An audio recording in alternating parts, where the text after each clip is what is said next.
Okay, himo ko reaction nga Bisaya. Sulid nga Bisaya nga video. So para to sa mga atong kababayan nga mga Bisaya. Kung natay masakbitan nga mga Tagalog, so ginagmay lang nga Tagalog pero di ata sa binisaya para sa atong mga kaigsuunan nga Bisaya. So ang ako karong i-react kini si Gwen Garcia nga wa gihapon makadawat siya ng kapildihan sa pagka-gobernador sa Cebu. At usa pa kini siya karon ay nagprotesta pa sa COMELEC nga gusto niya nga klaruhon nga napildi ba gyud siya sa ato niaging eleksyon. Kaway uwaw ba ni? Kaway uwaw ba ni bayhana? Kaabugad ang tao tapos uway uwaw no? Ako ray naluoy sa mga tao nga nasa iyang palibot nga panahon na nga nagpahimo siya og kaning murag preskon ba.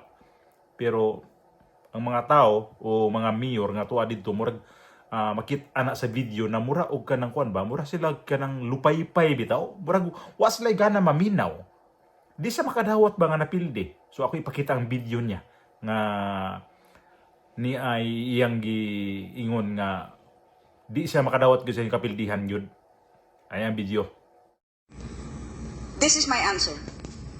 I have heretofore remained silent, but I guess a lot of media outlets are also tuned in on us now. First of all, I wish for you to know all of the 50 mayors. We are 51. We must exclude one. But all of you, 50 mayors, I do not blame any of you.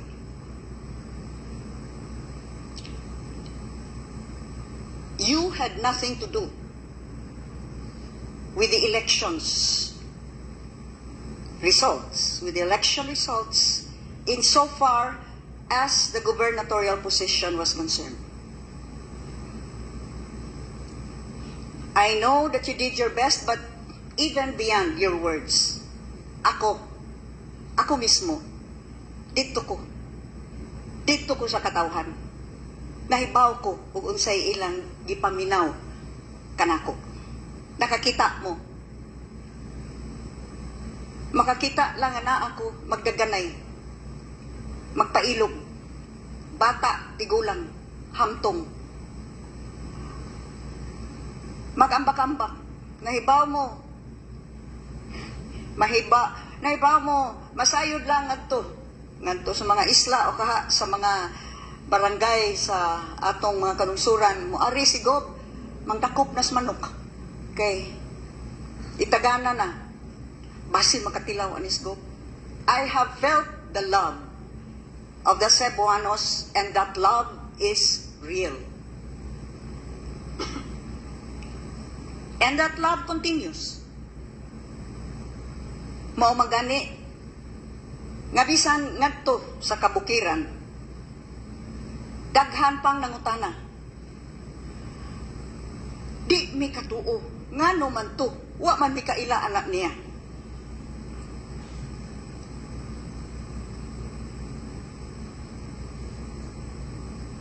And I feel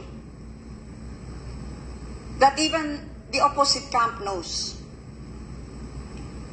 and is truly very insecure about this questionable victory. Because they continue to attack me. They continue to train their attack dogs on me. They continue to justify their win. Maunang napildi ka kay maldita man ka. Maunang napildi ka kay tiguang na ka. Ambot lang ka, arang-arang na mag-itsura ani karon. Maunang napildi ka.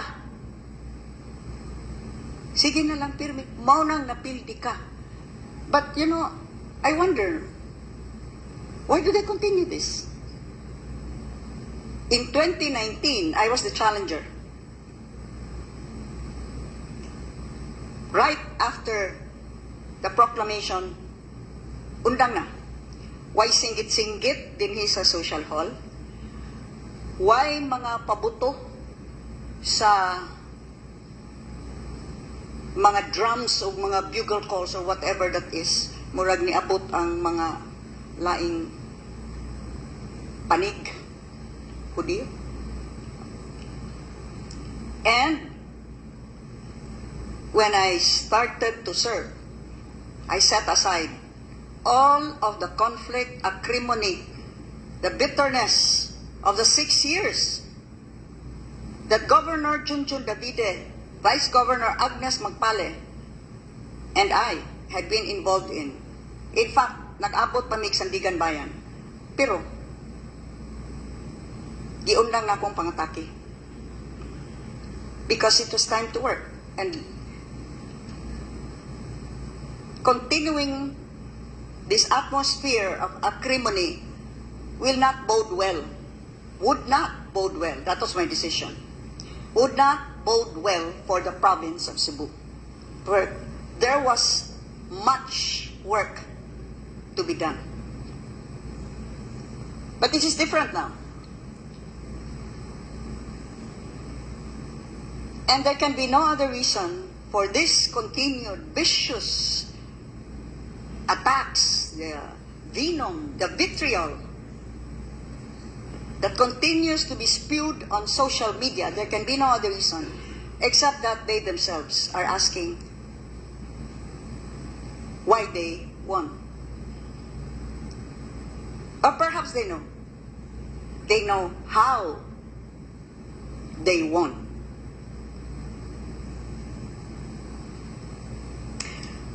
Well, suffice it to say, thereafter, a lot of evidence has surfaced, the latest of which, there is now growing proof that the votes intended for Governor Gwen Garcia, in fact, were credited to my opponent. Kutob lang sa ako diha. But this is technical and software proven evidence. We have also filed an electoral protest. We hope that the COMELEC will act with dispatch on this electoral protest. And we have, as a sign of good faith to all of you, mayors, we have decided to contest all of the clustered precincts. And that's over 4,100. Why? Because, as I said, I truly believed that the result for the gubernatorial election here in Cebu did not reflect the honest will of the people. So, usbon ko, ayaw mo o paminaw o kaguol o kaha labaw sa tanan, take away those guilt feelings. I have no ill feelings towards you. You did your best, as I have seen you continually leveling up, striving for excellence, and achieving, in fact, good governance in this beloved province of ours, in all the years that we have worked together. I view all of you as upright, honest, principled, o adunay palabra di honor. With that aside, I hope the elephant will now step aside too. Nakita ba ninyo ang mga itsura sa mga tao nga tuwa sa sulod adtong iyang gidisusuhan ba nga? Wagi parang wagi walay ka energy ba sa sulod atong kuan na. Ato ilang function bitaw nga kuan nga lugar. Grabe nito kauwaw ning gibuhat ni Gwen Garcia. Ay nga unsa ba ni siya karon nga napildi na sa pagka gobernador sa Cebu at kini mooy nindaog kini si Pambare 4. Ug di wa gyud niya undangin na nga di gyud matangtang ba si Bari 4. Unsa pa pakahitabuan ni nga siya gud na sa administrasyon ba? Siya kandidato sa administrasyon. Siya pagyod ang inconvenient nga gobernador diha sa Cebu. Ug siya pa'y mamasangid diri sa pikas nga gilimbungan siya. Kabagag naong ining bayhana oy. Wag na siya bitaw, wa bitaw siya maminaw bitaw sa mga unsa gyud pulso sa mga tao ba. Ikaw manggod, ako halim pananglitan lang no. Mudagan gani ka o ka ng public official o naa ka sa public official nga una ka sa gobyerno, maminaw ka sa pulso sa mga tao. Unsa gyud ang mga tao nga naa sa imong palibot.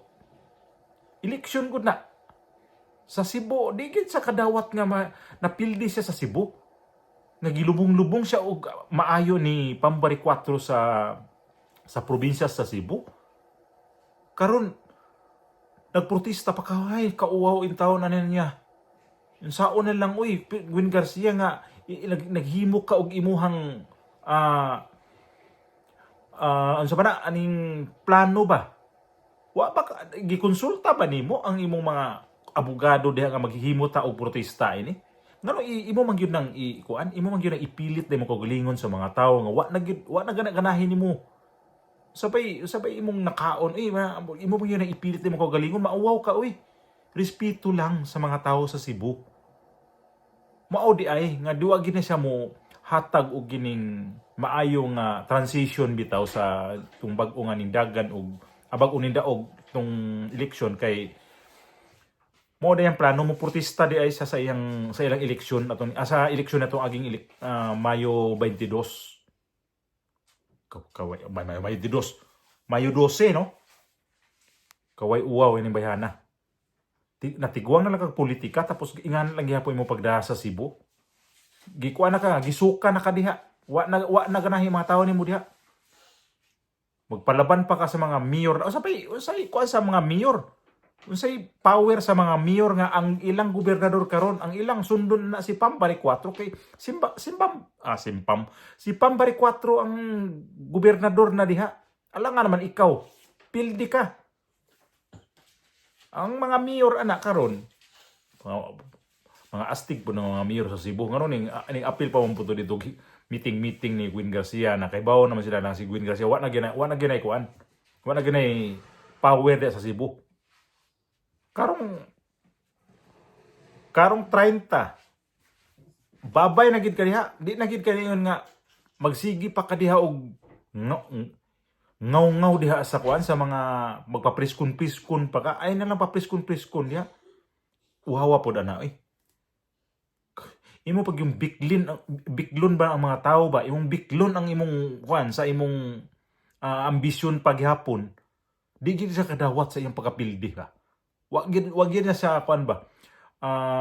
Wag gid na niya na sa bana lisod kay ba ispilingon ng kalidad sa tao nga nga nga murgi ango na tapos na kay untay profession nga maayo nga abogada ka, nahimo ka og public servant nga dugay nga panahon tapos ang imong gipakita sa mga tao gaspang lang gihapon.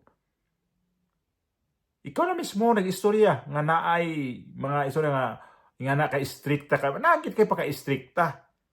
Ngayon, ang nahitabo ka nimo karon leksyon na sa imong kaugalingon. Ug di gina nimo ayuhon kung kandidato ka sa sunod 2028, mudagan gyapon ka gobernador. Mapildi lang gyapon ka. Saan man nimo?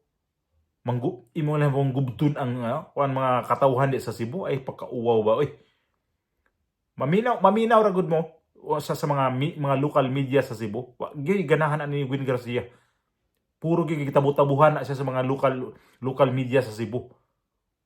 Pukpok gyud siya maayo diha sa Cebu. tungod sa iyang batasan bitaw nga bati kayo batasan hiwi kayo og pamaagi ba. Kinahanglan gyud nga parang iyang kaugalingon karon ba iyang gituuhan gyud nga wa gyud di pwede mapildi ko.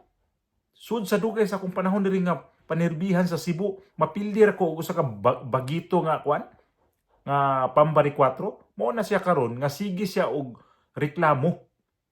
Hangtod dala mo protesta siya sa sa Commission on Election sa COMELEC. Ay nako. Mauwaw naman taon mo. Ay na lang mo dihag palabi nang mo ana lang mutahod na lang. Di na ang ngayan buhaton sa ingana mga public official ba nga gubton pa himuon pang issue na just ay naman makalagot ba yung mga klase nga ni mga kandidato nga di gyud mo dawat og kapildihan. Gusto nila nga kada eleksyon sila mo daog. Pwede ba mahimo ba nang ingana?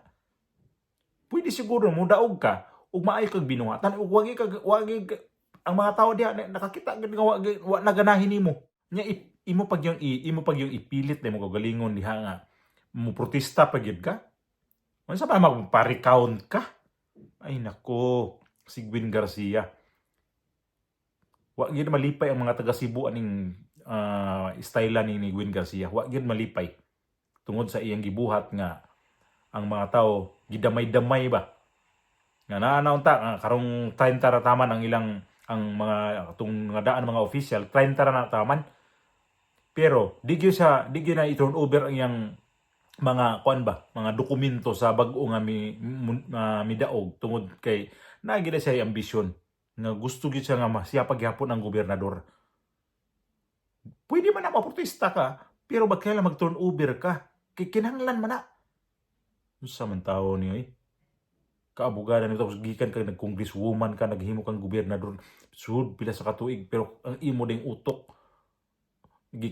nakuan ba na natuyo na hubas na yung utok ng klase nga